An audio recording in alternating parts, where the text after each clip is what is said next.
Director of the Group Purchasing Organization, and I'm here to introduce HP. You might have heard Jim mention earlier in his presentation about there being about 18 or so suppliers that were there before him. These guys are one of them. And we've had a very long-standing relationship or partnership with them ever since. So without further ado, here's HP. Timer. It started. Okay. Hello. Good afternoon. I'm so glad to be speaking to you at this hour with Daniel. Actually, no, we're not at all, because I have to tell you, coming to a 2-day conference where most of you have been traveling, after lunch and cookies and brownies and Cheetos, right? Most of you probably want to take a nap. But I have sat in conferences also, and it can be quite painful. So when I saw the hour and I saw the timing, I said, oh, Aisha, you've got your work cut out for you. And we're still grateful to speak to you, so thank you so much. So Daniel is sitting there for just a little bit. His name's Daniel Calling, and today we are here. We're going to talk about 40 minutes, which is why I put my timer on so Rich doesn't kill me. 45. We get 45 though. So I'm going to be moderating a discussion between Daniel and myself. Daniel is very distinguished at HP. He's fancy. I am not entitled, but I like to think I am in other ways. Thank you for laughing. So you might be thinking, what does this cheeky woman with the big red hair know about IT, communities, or health outcomes? Valid. I wonder that myself sometimes. So I wanted to share a little bit about who I am before I talk to Daniel, because it matters. So my name is Aisha Smith, and I do work at HP. I like to say I'm new to HP, and I'm not new to the world. Because every time you start a new job, it's like you've never done anything before. Which I was telling Daniel. He's like, I never thought about it that way, and I'm like, it's true. So first I worked at the Leukemia and Lymphoma Society, which I don't have pictures of that. So it's LLS. I raised money for blood cancer research, and I also provided patient support. And I worked there for 6.5 years, and I raised over $21 million for the state of New Mexico. Woo! It's not enough. It's never enough. Then, and I want to tell you, when I heard March of Dimes brought up today, I got a little overcome. Then I worked at March of Dimes. And I call March of Dimes my heart work because they lead the fight for all moms and babies, which is very simple language for very complex work. And it's a lot. At March of Dimes, I learned that the United States is the most dangerous place in the developed world for a woman to give birth. Which is shocking. I remember learning that, and people didn't believe me. And you can look at it for yourself if you don't believe me. I recommend it. I also worked at Mothers Against Drunk Driving, MAD. I was a state director for New Mexico.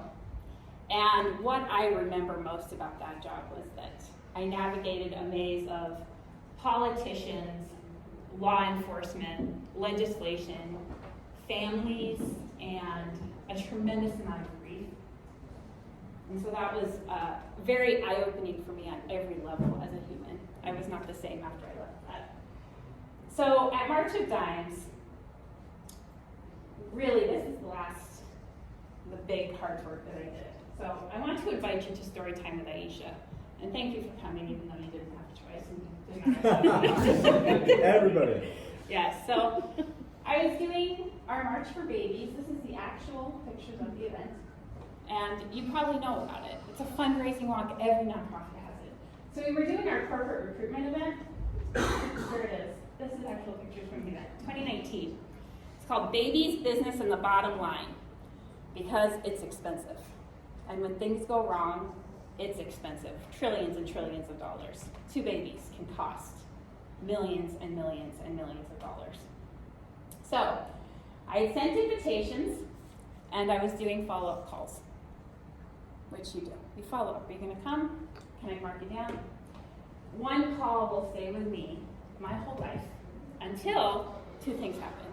I die or I suffer from long-term memory loss, whichever comes first. So I called a male CEO of a local tech firm in our community, and I said, hello, my name is Aisha Smith. I work in March Dimes. We're recruiting for March Babies. You've all probably been on the receiving end of this. And I asked him if he was going to come to Baby's Business in the Bottom Line. And he said, Aisha, I hate women, and I hate babies. Why would I come to your event? Why would I support your breakfast? I was quiet for a second. It's not an uncommon thought, but it's uncommon to be spoken aloud. So I said, after a brief hesitation, sir, you don't need to like women, and you don't need to like babies. Maternal and child health impacts your communities, your business, and your bottom line every day. I'm asking for 1 hour of your day. Give me an opportunity, give me a chance. And he did. He came to my breakfast, and he became a sponsor of the event, and he even came to the event. And this is not a fairy tale. By the end of my interactions with him, he still did not like women. He still did not like babies, which I don't know, look how cute they are. I don't get it, but anyway. I do think that by the end of my interactions with him and March of Dimes and the families, he grasped that the maternal child health outcomes were impacting his business and his bottom line and his communities in ways that he didn't before, which was enough for me at the time. So I worked in IT now. And I still volunteer. This is what I do now. This is my heart's work now. And so I work at HP, and I still care about health outcomes in my communities, in our communities, and communities that are not mine. And I see the statistics continue to worsen. In fact, my interactions with Daniel have been a little eye-opening about how bad they're getting. I didn't realize some of them. And so that's one reason Daniel and I are here with you today. My last nonprofit job was with United Way of Central New Mexico, right before I came to HP. So I discovered here, truly for the first time, the language and impact of hygiene poverty, which you know what it is if you don't know the language. So if you want to talk to me about it later, it's fascinating, and it is at the root cause, the root of poverty. I had lived it for periods of time when I was growing up, and never before in my entire life did I have the language or understanding to talk about or process what I had gone through when I was a child.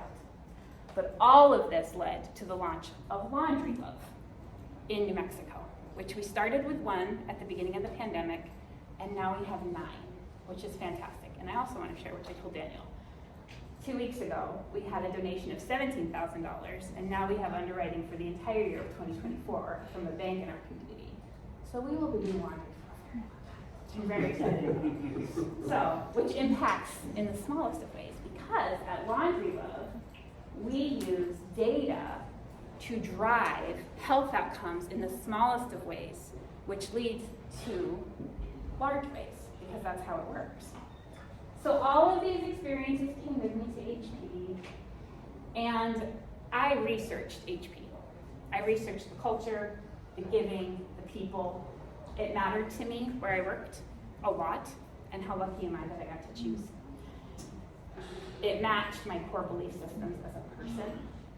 Not every person that works at HP is like me, and they don't need to be. There's only one of me, thank God. And the culture supports my values, which I love. So that's why Daniel and I are here today, to talk to you. Because it matters to him, and it matters to me, and I bet it matters to a lot of you too. So that's what we're going to talk to you about. How can technology improve health outcomes in our communities? But before I do that, I have one thing to ask the audience for. So, I know why they matter to me, and we're going to talk about why they should matter to everybody. But does anybody else have anything to add if I asked you, how could IT or technology improve health outcomes in your communities, or how have you seen it make an impact in the smallest of ways or something large? Oh, volunteers. Oh, look at that. It's not the guys that I had lunch with. Okay, I'm going to the back table. And I made promises, but I have to tell you this, these gifts traveled all the way from New Mexico. They're VIP. Okay. I don't have a microphone. Yeah. Okay, sorry. Okay. Okay. So what did you come up with? Early prevention, And like what? early detection and prevention of diseases. Good health. Yes. Small and large? Yep. Okay. Thank you. All right. Fantastic. So Daniel, are you ready? This is the chili bistro. So this is from New Mexico. Don't rub your nose whatever you do when you touch the balls. I do want you to know, Boston firemen escorted that chili bistro. Plane when I arrived here, Colorado would have been. What was your answer? Reducing human errors. Oh, which is a big thing. Politically and in doctor's offices, unbiased, right? Yeah. He gets the candy, the Mexican candy. Thank you. All right. Thank you. I don't recommend that. I'll tell you what to do with them after. Don't eat them.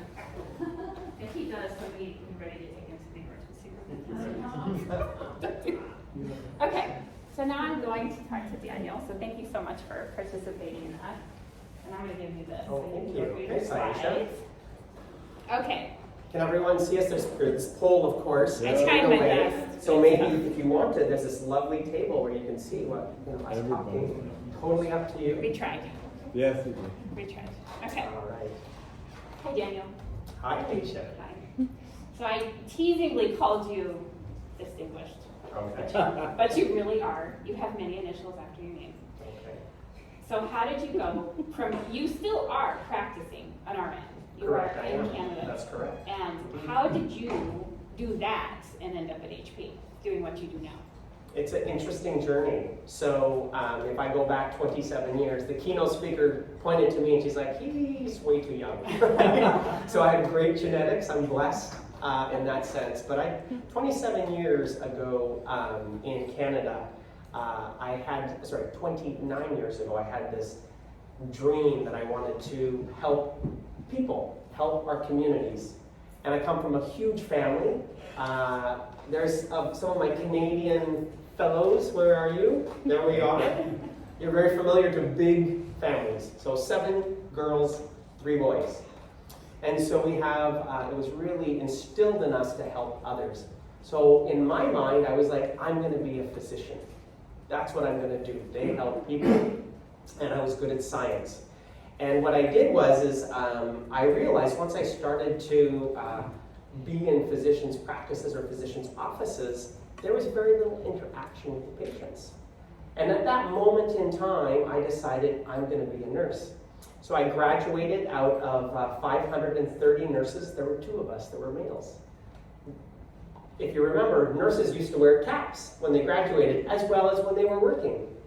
As a male, I was very sexist. I was like, hey, I'll wear the cap. I'm fine with that, but that's how it was. And so you look at, well, how did I get to HP, and how has technology influenced how we deliver care? Oh my goodness, right? This is before computers even existed, or they were starting to exist in the home, as well as in education, and then it started to move into hospitals, computers. And so there was a huge problem, because this group called IT, all they did was be able to fix the telephone lines, which is great. We need that support. We need to be able to have calls. And this amazing thing called fax came out, remember? Like, this was unbelievable. We could send a patient chart from one floor to the other without having a runner, or from one hospital to a clinic. This was an unbelievable technology, really it was. And so one of the problems I found was the gap, because the IT folks weren't clinicians. And so I kind of took this role in like understanding where the gaps are in helping healthcare organizations implement technology. You fast forward, I've had the opportunity and the honor to be an executive IT leader, an executive clinical leader in multiple Vancouver, they're called Vancouver Health Authorities. I'm sure that our Canadian folks understand that, as well as in the United States. And so with that in mind, I got to a point where in my life or my career, I wanted to make and see how could we make a global impact. So working in a health organization in the West, a very large health organization, healthcare organizations like Blue Cross Blue Shield, we are in our own worlds, right? We try to share best practices, but we are function typically at a regional level. And so I felt if we can break these barriers down, what an impact we would have on the world and our communities. And so I moved from a healthcare provider. I still practice to maintain my license in Canada. I have to practice so many bedside hours. So what do I do on my vacation? I get to spend it at Vancouver Children's Hospital as a pediatric nurse, as well as I get to spend it at Royal Columbian Health. And it's a fabulous experience. So it really brings reality to what we're trying to do when it comes to technology on a daily basis. Why HP? Very similar to Aisha. Our core belief is we truly believe that we can make an impact with all of our communities, and we're going to learn about how and why we do this on a daily basis. Thank you.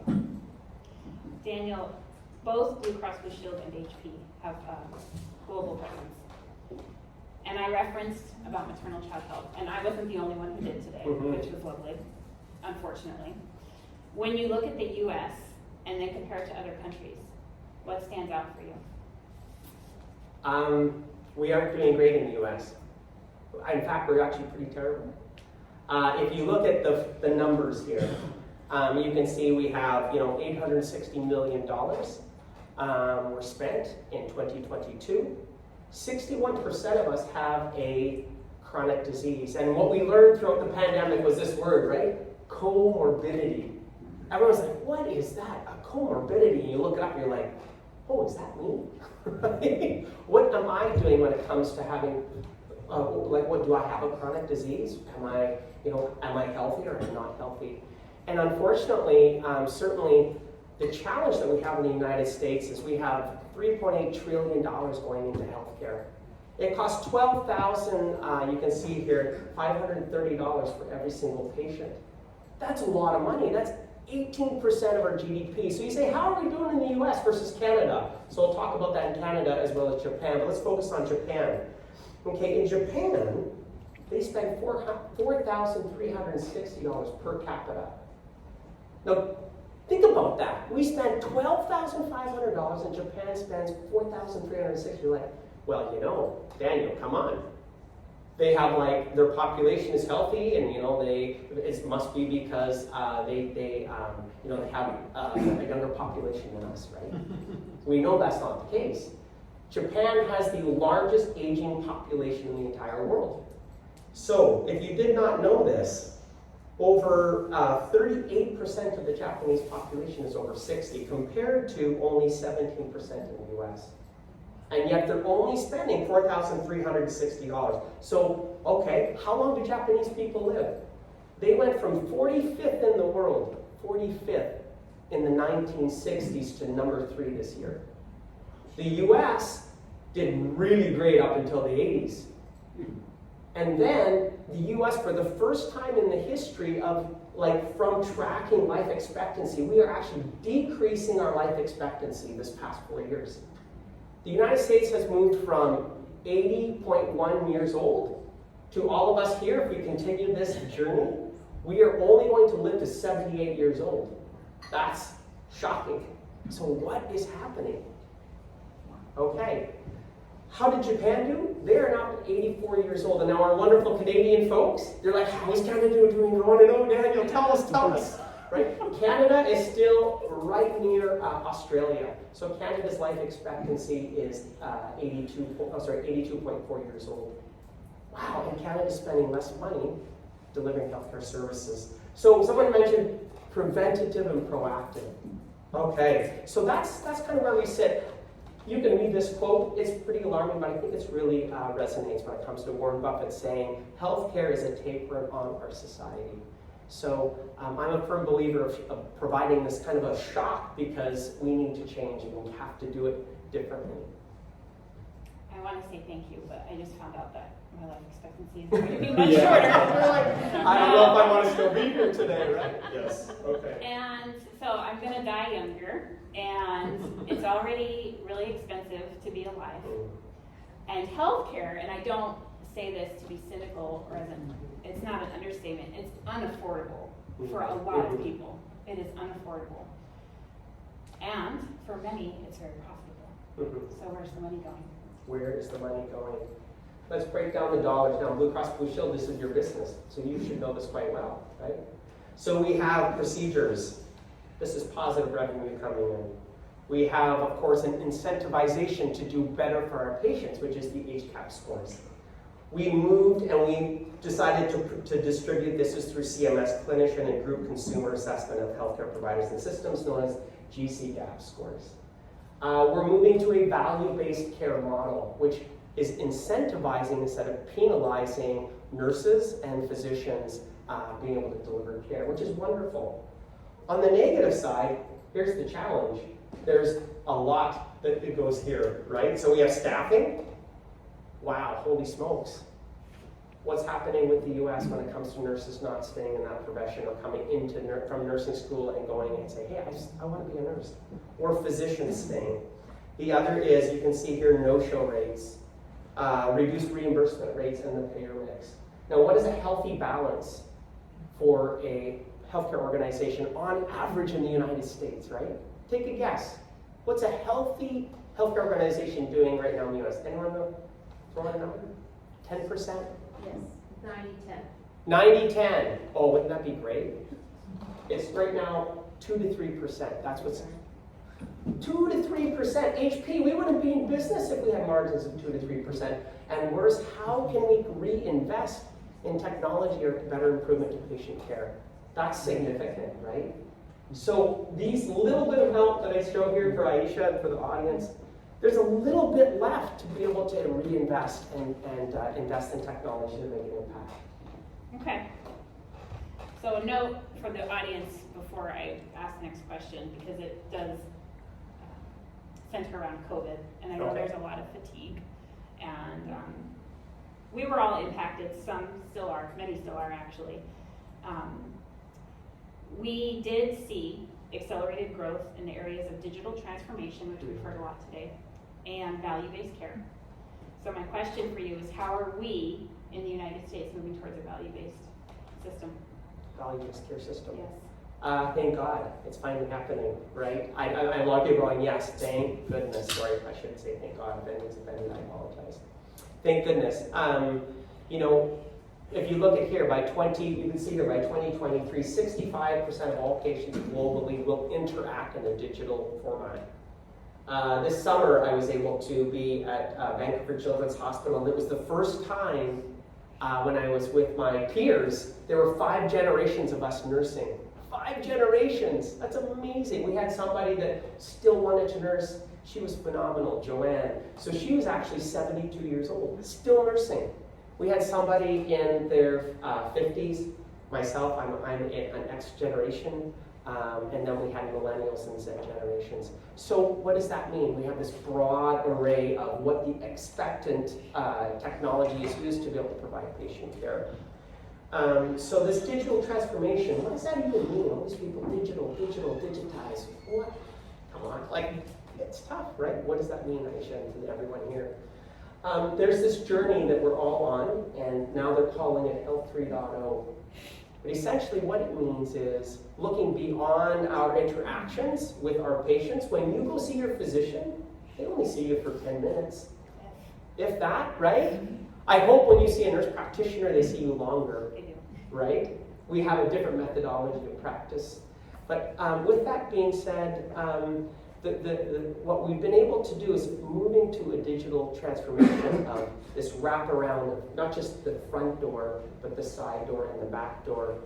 An example, telehealth or telemedicine. we now can see in the homes of our patients. How amazing is that? You know, and we can see if one of our patients is homeless or not. What are they eating if they're diabetic, right? So that is phenomenal. So that is like that acceleration of value-based healthcare.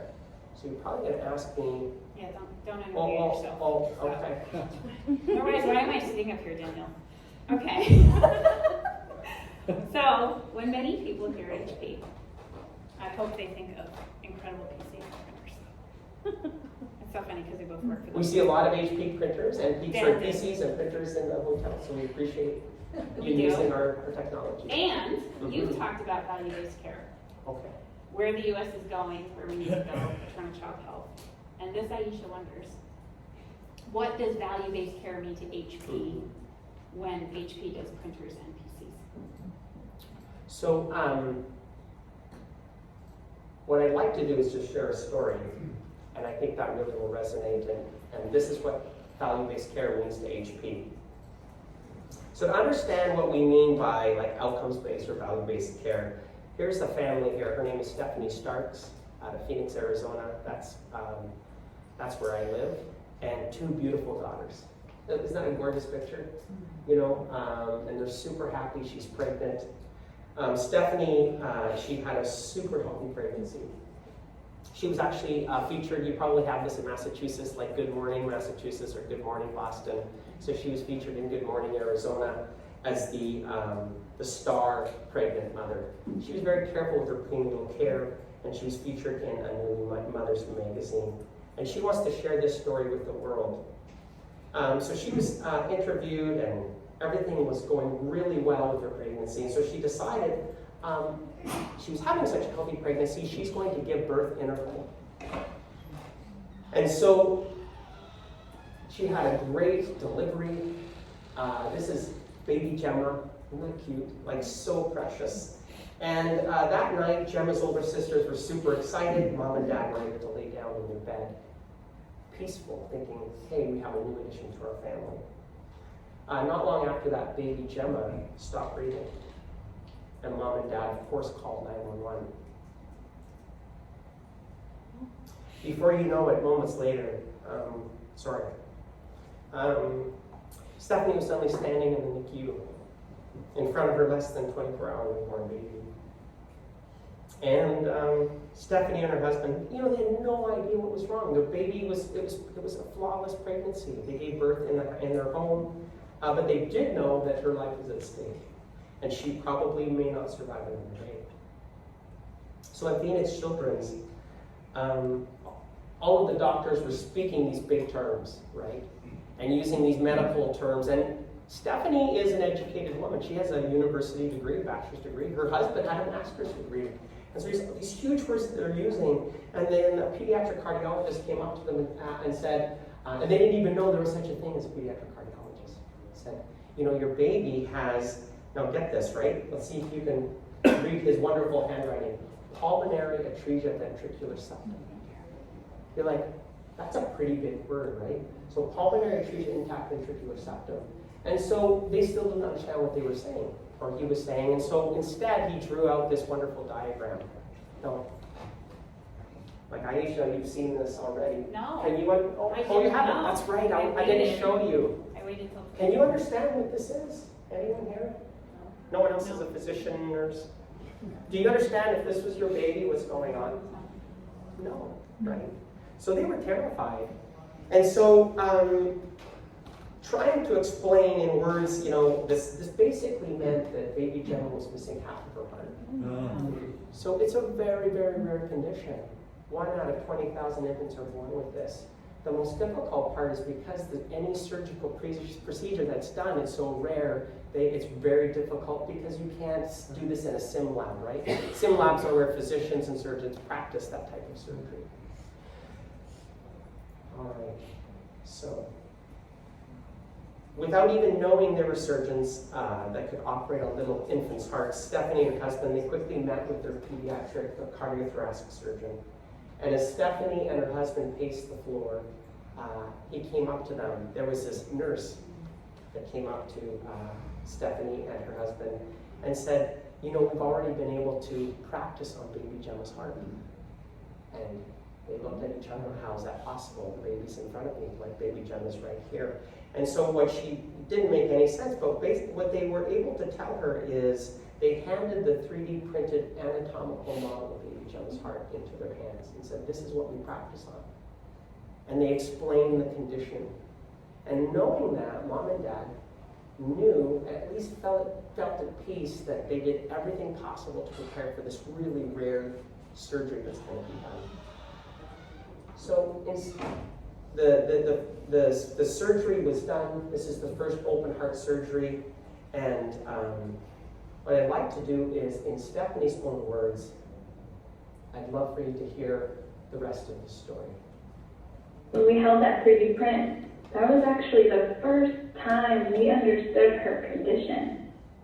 We understood what they were going to do for her. And that was the first time we felt that she actually had a chance. I'm very, very happy to report that today, after more than 20 surgeries, she's thriving.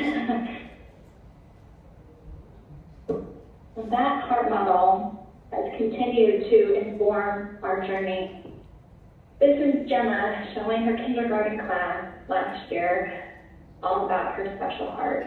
I think we all know how hard it is to be different, and it is especially difficult for a child to understand a difference that they can't see. And today, our family is healthy, we're happy, we are whole. And it's in large part because of medical professionals who are willing to use science and technology, new methodologies to help families. And I know that its benefits surgically are incredible. And I so appreciate them, but it also benefits those of us who are facing our worst nightmares. We are incredibly grateful for the gift that 3D printing helps give our family. So that's healthcare, and it's raw, it's emotional, this is real. And so I think, when we hear this story, that's why we wanted to share it with you. That's what value-based care means to HP Healthcare. And that's what value-based healthcare means to Aisha and I. Okay. That's the first time I've heard it. He was like, please don't cry. But I saw something, Daniel. I won't say anything. It's very impactful. So health and wellness is one of HP's, oh wait, I skipped it, but did you cover it? No. So, let me go back. Hold on, I skipped Okay. one. So this feels transformational when you look at PC printers and technology. How does this tie into a real transformation within HP and how it impacts how we partner with our healthcare customers? Okay. So I joined HP in 2017, and I feel like, like a lot of companies that make technology, we would sell to healthcare. We don't really understand healthcare. The biggest transformation that we've been able to accomplish is, and this I think is for everybody in this room, after that story, healthcare and the patient and the family need to be looked at as somebody who has a choice. They are a consumer, right? They are no longer just forced to have a healthcare plan and not be able to get the services that they need. And our mission at HP Healthcare is to help healthcare organizations, and for example, BCBS, be partners and co-innovate or co-develop technology to make that impact. That 3D print technology that we talked about, that was a risk that Phoenix Children's Hospital undertook. And to be honest, it was a risk that HP took. We didn't know it would actually have capabilities and make an impact. But taking those risks, like if you remember the very first speaker, taking risks, working together. They could have said, no, we're going to figure this out on our own. We worked together to be able to make an impact to Stephanie and her family. So that was like 2018, 6 years ago, actually more, right? No, 6 years ago. how does HP Healthcare help organizations accomplish this? And so I think that's the next portion we'd like to talk about. Okay. Yes. So I think you've answered at the lower level and how we're making an impact. But how is HP Healthcare making an impact globally? Globally? Yes. Okay. Can we move there? Let's do that quick. Okay. So I wanted to share this with everyone here because you have the opportunity to participate in something really special, I feel. Our goal, our initiative is to reduce the digital divide by 2030, accelerating us to have 150 million people connected. What is the digital divide? Now, a lot of people, I see a gentleman in the back there, he's looking at his phone, right? He's on his smartphone. We're like doing this. We have this, because we have money, or our company paid for this, so we can have a telehealth visit. The majority globally in this world don't have this access.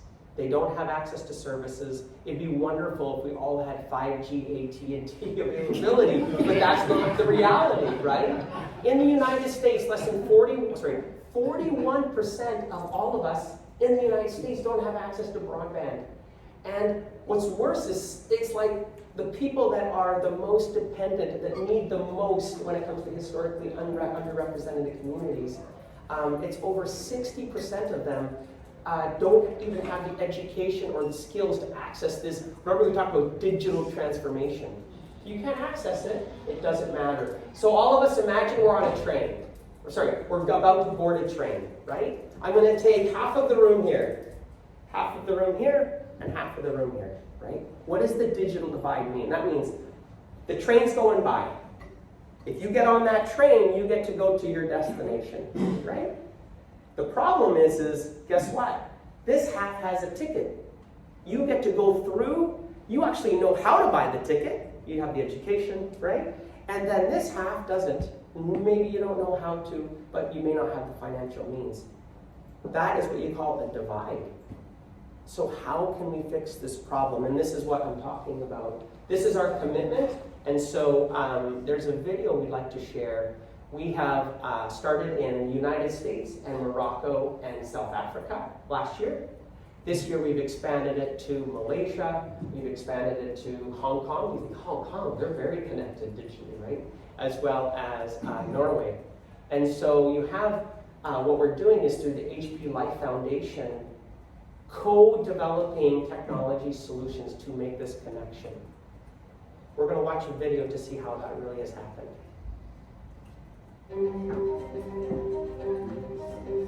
When you create an opportunity for women, you actually unleash a force for good. In the last 25 years, girls' education advanced a lot.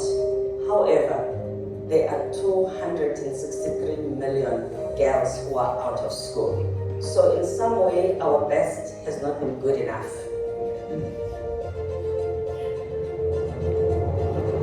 Soy jefa de familia. Mis aspiraciones es, yo lograr ver en mis hijas un desarrollo acorde a su edad, de tener más habilidades, y obviamente tengo que empezar por mí. And if they have had education, wow, it is investment that has the highest rate of return. For HP, education is a fundamental human right. In Guadalajara, we have 2 HP Life Centers, one which is located in Zapopan, and the second one which is located in San Juan Cosala. HP Life es una plataforma muy importante con las compañeras, por ejemplo, el tema de finanzas, emprendimiento, marketing, para generar mayores ingresos para sus familias. It provides us that opportunity to leapfrog them into the 21st century. It's a real second chance. Yo estudié la licenciatura en homeopatía, a compartirla a muchísimas mujeres y que cada una de esas mujeres puedan ver un cambio en su vida. Esa es mi pasión.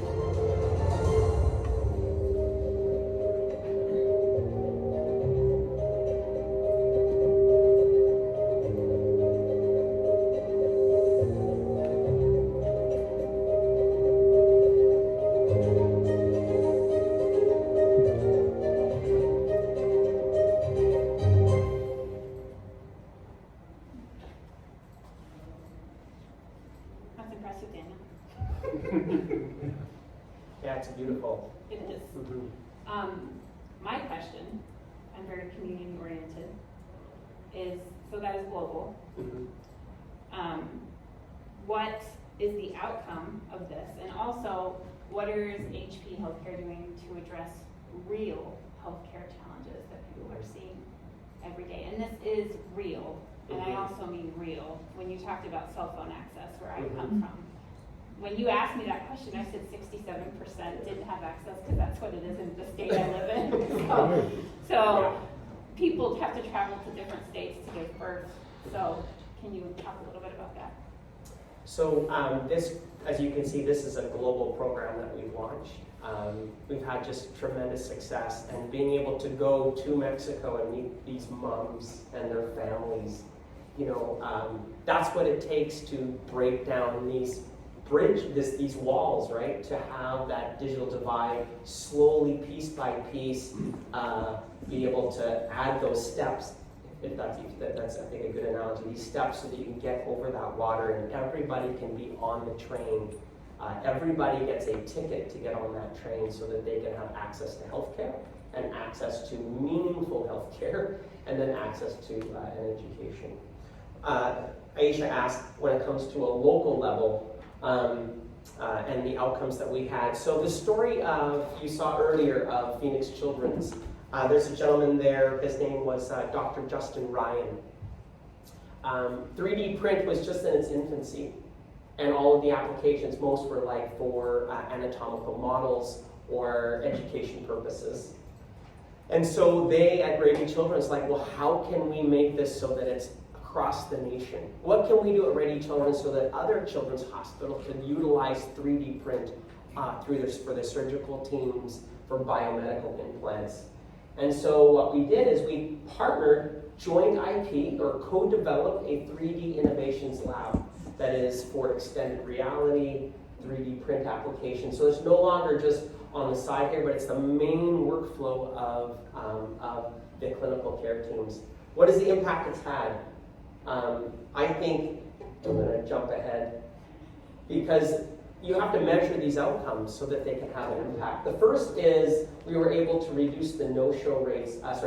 Rady Children's was able to reduce the no-show rates for their patients coming, because they have a choice. They can go to LA Children's. They can go. There's like multiple children's hospitals that their patients can go to. This makes a huge impact in my life, especially as I'm a nurse in pediatrics.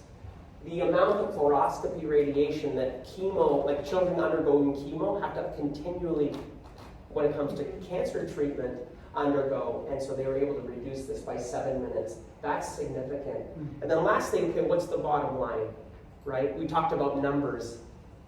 By being different, by thinking outside the box, by working together, this is a reduction in $2,700 in savings, not just for Rady Children's, but for the taxpayers of San Diego area. So that's what that means to outcomes and real dollars. That's not good enough, right? We need to show clinical research or peer-reviewed research that shows, hey, if other healthcare organizations did something similar, this is the expectation that they could get. And so we co-published this. Please check it out, the Journal of Children's Orthopedics. The length of this type of surgery, right? You can see here, 3D print for double outlet right ventricular surgical procedure, or truncus arteriosus, which is a very difficult surgery to occur. The outcomes are published in a peer-reviewed journal. So to me, I guess the first thing is that's what outcomes means to HP Healthcare, and I hope you understand or feel that's what outcomes can be accomplished in our communities. Okay, final question. We have Final question. We have 1 minute, Boom. 7 seconds. Oh, Daniel, there's the hook. I know. Ready? This is the end. Okay. Or is it the beginning? Oh, I like I that. know, Or the I beginning. know. So where do we go from here? Where do you start? My best question. How do you move from a situationship to a relationship with HP? A situationship to a relationship. Thank you for laughing. That's good. I'm a really firm believer that it starts with a conversation. Why are we here? For conversations. So have a conversation. I think every problem in healthcare can be solved if we break it down little by little, community by community, right? Can we solve world peace? No. But we certainly can solve healthcare problems in our own communities, and then we can share those best practices to communities in Mexico, communities in South Africa, communities then that can continue to expand across the world. So that's where I think it starts. Have a conversation. Get to know somebody. Challenge people. Challenge your vendors. Challenge us. We are here. It's an open invitation. And we would love to continue to see where these conversations can go. And perhaps maybe in 3 years or 4 years or next year, there'd be another story that comes out of this conference that was like what we just saw with Stephanie Starks. How beautiful would that be, right? Yeah. So thank you so much for having us. We're super honored to be here.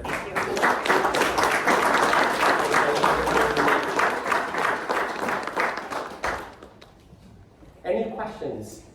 As I do the switch on. I know, you gotta go fast, I know. Okay, well, thank you again. Quick question. I tried. Yes. So you're using 3D printing, which is really a great application of that in this context.